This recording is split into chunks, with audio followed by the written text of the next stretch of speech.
Hey there, YouTube. I'm Ikitsu. This is the Ikitsu Times. Welcome to my channel. Welcome to a little bit of Sins of a Solar Empire 2. So today we're going to be talking about the only Corvette for the Advent faction, the Acolyte Corvette, which is a ship that I've revised my opinions of upwards substantially, but also it's still garbage. But, we'll take a look at it here. We're prepared for anything! Yeah, sure. So anyway, this has got a durability of 0, as all Corvettes do. It's got a shield points of 425 and 450 hull points. It's got 60 antimatter and a single light laser with 6 damage per second at 100 pierce. For hidden statistics, we have no armor strength because we have no armor and a maximum speed of 1,100. So one of the things that I sort of went over when I was going through this is that this actually has a relatively decent amount of shield points and hull points compared to the Shriken, not compared to the Soulstrike Defensor. But in spite of that, it's still not like super tanky compared to it, especially once the Shriken has its shields active. At that point in time, the Acolyte's only a little bit stronger than it in terms of durability, and its damage per second is just so trash that even if it's got more hit points, it's not winning that fight. So the Acolyte Corvette is not really a direct combat ship. It gets bodied by basically everything in the game.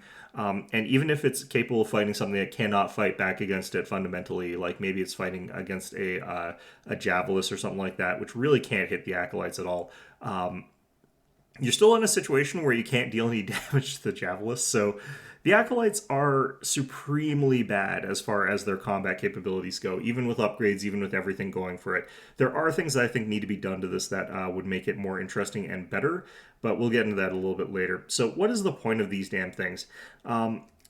It's these abilities here. So first of all, you've got the Harmonic Reactor. It gives you an antimatter restore rate of 33% of the damage that you do. So let's say that we have our 6 damage per second, we're firing at another Corvette. That would mean we're regaining 2 antimatter per second from the Acolyte Corvette in those sort of bursts of whenever we fire. It's 18 damage per shot, by the way, so 6 damage, 6 antimatter per shot, which happens every 3 seconds. So 2 antimatter per second in bursts of 6. So this is a really, really good ability. Antimatter regeneration in this game is quite slow, and being able to do 2 antimatter regeneration per second is actually very, very strong. There's not very many things in the game that can sort of get you that level of consistent antimatter regeneration. However, its a single ability is just this one support ability called Antimatter Projection. Has a cooldown of 5 seconds, has a range of 7,500, and it costs 25 antimatter to use. What it does is it transfers 20 antimatter to the target, basically. So you lose a little bit in the transfer process, whatever, that's fine. This is basically a way for you to recharge your other ships and keep them topped up on antimatter so that they're capable of casting more frequently. During the early game, your capital ships could find themselves running out of antimatter, and the Acolytes are an interesting and pretty decent alternative to using other items to get your capital ships to constantly cast their abilities. So I think that this is actually a fairly strong ability, and there's a lot that you can do with it. But during the late game, where you've got all itemed up capital ships, there's a possibility that you're not going to need antimatter projection for your capitals, because you could put a brilliance array on something that's got very high psi power, and you can end up in a situation where you're getting back like 1.5 antimatter per second in some extreme cases, making it so that you really just don't need Acolytes for your capital ships. They're getting back like more than double their standard regeneration rate of antimatter, and they can basically just cast spells like whenever they want to. Now, some ships still might need a little bit of extra help from the Acolytes. Some ships might need a little bit extra, but generally speaking, you're going to be sort of fine in those sort of instances. So the Acolyte during the later part of the game is really focused on doing one thing that you may not be doing, but it does synergize extremely well with one ship, and we'll get into that now. So in Hostility Tree, we got access to our ships here, and in Tech Tier 3, we got access to the Domina Subjugator. Now, the Domina Subjugator has got 2 abilities. It starts off with 1. We don't see it here, but we can see the other one here, Nullify. It has a cooldown of 15 seconds and an antimatter cost of 60. This thing is draining 4 antimatter every second just from using Nullify, and this is their cheap and easy to cast ability. This one strips away 50 antimatter from the target, and basically if you've got a swarm of Dominas that have sat on top of the enemy lines, they can screw over capital ships really, really effectively. If you've nullified all of their capital ships down to the point where they have no casting, you've suddenly got really overpriced gunships, and that's about it. This is a very, very strong ability. This is one that's arguably going to make it so that people are like just really hate Advent. This is one of the things that does make people really hate Advent. Not being able to cast your abilities is a nightmare for those ships, but you can't cast this constantly with the Domina because, like I said, you're draining off an average of 4 antimatter per second. And that's assuming you're not using your other ability. But if you've got the ability to get that extra antimatter per second, just say from like an Acolyte, or maybe even just one is enough to actually replenish all your antimatter from Nullify, because you've also got the base amount from the Domina, you've also got the base amount from the Acolyte. If you've got all of that together, you're casting Nullify constantly, every 15 seconds on cooldown for forever. Their other ability is an even more powerful ability. It's Subjugate. The ability that the Domina has is one that disables any non-capital ship, so cruiser or down, and it's making it so that that ship does nothing for 90 seconds. That's a huge amount of time. This also has a cooldown of 15 seconds, so you can disable a ship every 15 seconds. That's 6 ships that you can keep locked up for forever with one Domina. The problem is that this costs 200 antimatter to cast.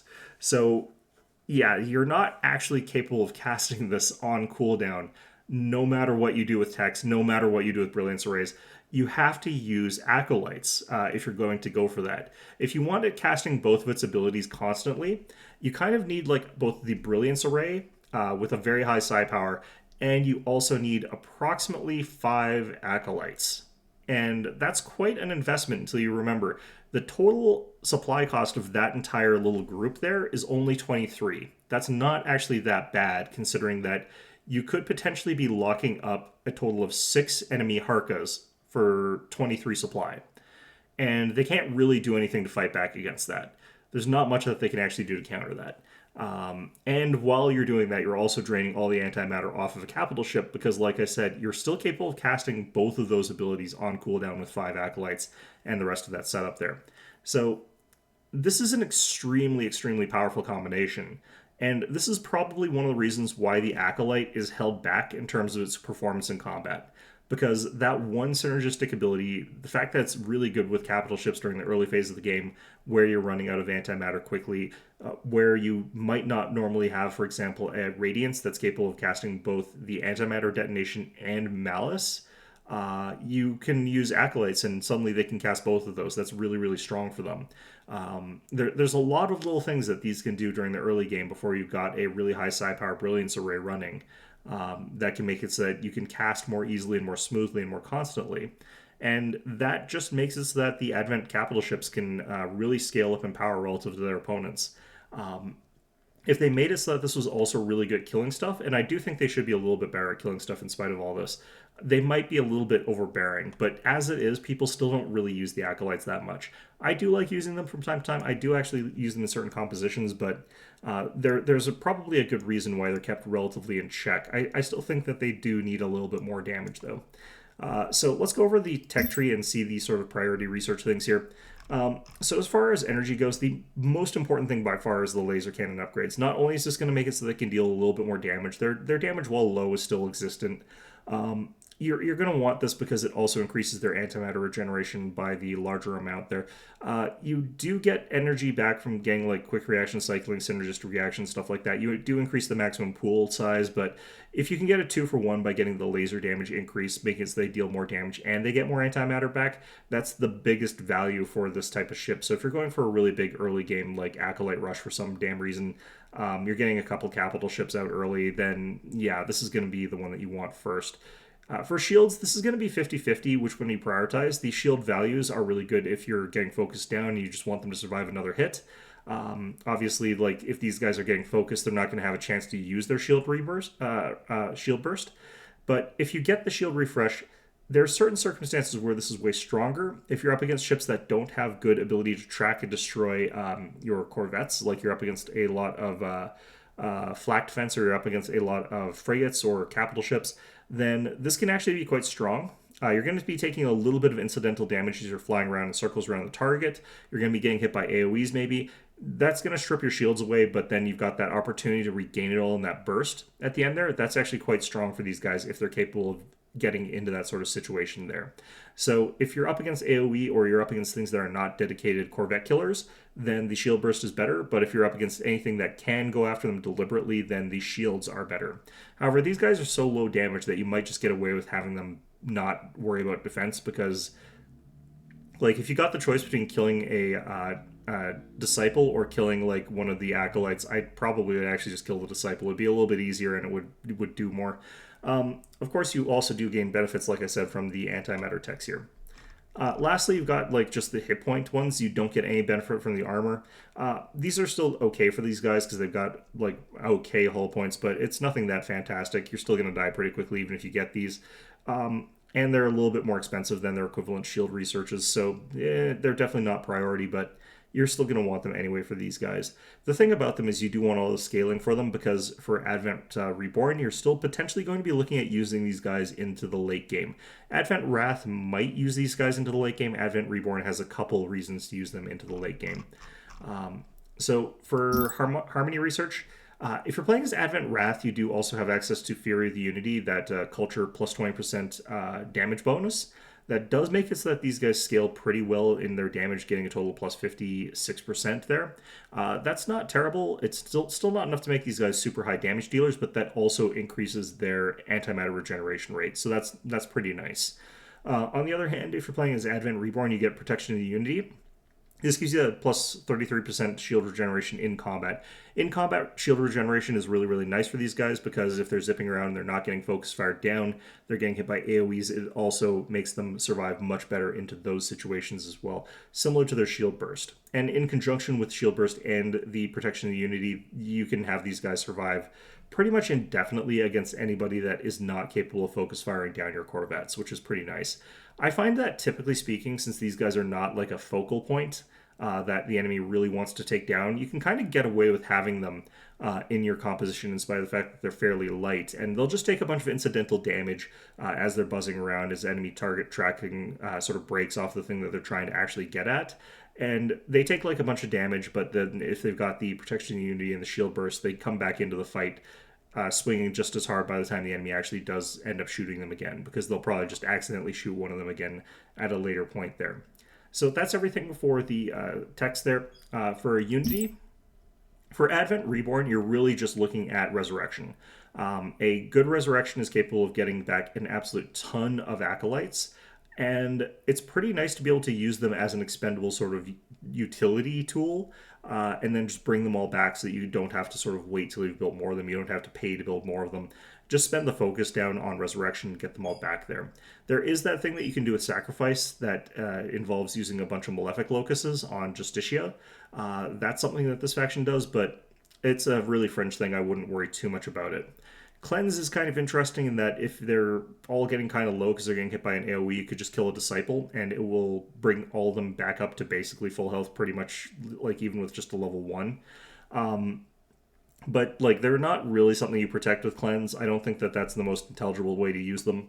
But still, like you can heal them back up to basically full pretty easily because they're so low hit points that any amount of healing is probably going to bring them back up to basically full. So there is that. For Advent Wrath, however, you've got some interesting options there. If you are taking a bunch of Acolytes in the early game as Advent Wrath, you can take them into enemy Tempests, if you've got access to the Fury ability. That big strong AoE is capable of making it so that like the enemy are going down so quickly from that that the Acolytes will be able to finish them off relatively effectively, especially if you've also got a Plasma Nova from your capital ship.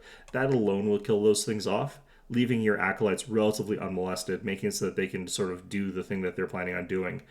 Because that combination is so strong from Advent Wrath, it is possible that your opponent isn't going to want to take Corvettes into that, but honestly, the frigates don't do much better, so it just takes away one of the counter options in that particular instance, though. The other thing that they work really well with is if they're using Avatar.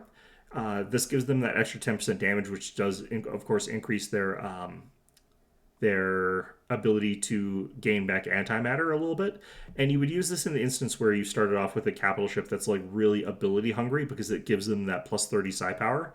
So you would use these guys in the capital ship that casts a lot into that sort of situation where like being able to recharge these guys faster, have them do extra damage faster, and then having the capital ship all use its abilities a little bit better synergizes together to the point where the acolytes are just all feeding into each other with the capital ship really effectively. So Avatar can be quite good for these guys in certain comps. However, I think that Fury usually is going to be better in the early game. Avatar is a bit cheaper, if I recall correctly, to cast though, so it might be the one that you would choose under certain circumstances. Other than that, that's pretty much all that you've got for Unity. So, in terms of combat, I do think these guys are a little bit better than I initially gave them credit for, but not enough for them to be good. If you stripped away their ability, I think that these guys would be completely garbage. As it is, they're an interesting fringe utility unit that isn't useful enough to really justify themselves under any circumstance other than a few narrow windows. The thing that I think that you would want to do for the Acolytes to sort of make them actually functional, what I would like to see is for Harmonic Reactor to give this thing an attack damage or an attack speed boost based on how much antimatter is missing. The reason I think that that would work is that the more antimatter these guys are missing, then the more it attacks, the more quickly it regenerates its antimatter, the faster its damage ramps back away. And if you're just going for an early game cheese of building a ton of tempests, acolytes, the same way that you build like a ton of Shriken in the early game, then that's not going to work because all these guys are going to be at 100% antimatter. That means that they've got 6 damage per second. They're going to be doing garbage, and there's nothing for them to really like give all their antimatter away to. And this would also be kind of interesting because you could get hit by like an EMP pulse for all of your acolytes, and suddenly they'd all go berserk, making them a kind of interesting side counter to something like a Dunov or something else that might drain their antimatter. But yeah, I think that that would make it so that they're a little bit more interesting and make it so that they are functional in a way without making them super, super powerful. Because if they're usually at 6 damage per second and you can't build like super huge amounts of them because you have to build a certain ratio of them to your casters, I think that that puts these into a position where they're good damage that makes it so that they're capable of using their abilities more quickly, more efficiently, and more synergistically without really breaking their damage mold too badly, because you build like a few of them just so that they could get the maximum value of their damage, and then you have to build some more casters, and then you have to build some more acolytes, and you sort of like build this sort of brick of ships that work off each other in an interesting way. So that's what I think would fix these guys, but I'd like to hear some other people's thoughts on how to make them more appealing. I do think that while they have a use, I just don't see other people using them, and I also don't use them very often. So they definitely are a ship that I think needs a little bit of looking at to make them a little bit more viable, but that's just my thoughts on it. Hope you found this one enjoyable, and of course, as always, hope to see you guys all next time.